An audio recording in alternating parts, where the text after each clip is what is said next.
யாரெல்லாம் வந்து நல்ல வீடு அமையாம கஷ்டப்படுறீங்களோ, இந்த மாதத்தில நல்ல வீட்டிற்கான முயற்சிய செய்யலாம். சுய ஜாதகத்தில லக்னம் 4ஆம் இடம்லாம் வலுத்திருக்கு, செவ்வாய், சுக்கிரன்லாம் ரொம்ப நல்லா இருக்குன்னு சொன்னா, இந்த மாதத்தில சொந்த வீடு ஆசை உங்களுக்கு. தசாபக்தி சாதகமா இருந்ததுன்னா, கோச்சாரமும் சாதகமா இருக்கிறனால அது கைகூடிடும்.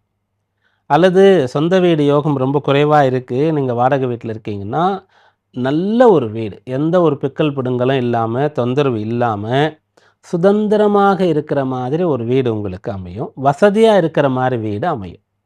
இப்ப இந்த மாதத்தில நீங்க வீடு பார்க்குறீங்க, வீடு மாத்துறீங்கன்னு சொன்னா, வீடும் வசதியா இருக்கும். லொகேஷனும் உங்களுக்கு நல்லாருக்கும்.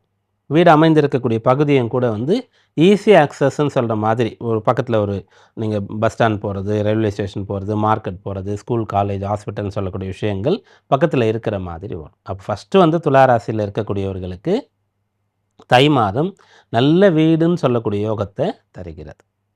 இதில பிரச்சனைய பார்த்துக் கொண்டு இருக்கக்கூடியவர்கள். ஒரு வீடு கட்டிட்டேன் அல்லது வீடு வாங்கிட்டேன். கடன் சுமை அதிகமாயிடுச்சு. அப்படின்னு சொல்லக்கூடியவர்களுக்கு அந்த கடனை வந்து குறைப்பதற்காக, அந்த மாத தவணையெல்லாம் கட்டுறதுக்கு ரொம்ப கஷ்டம் இல்லாம வருமானம் வருவதற்கான வழிகள் வந்து சேரும்.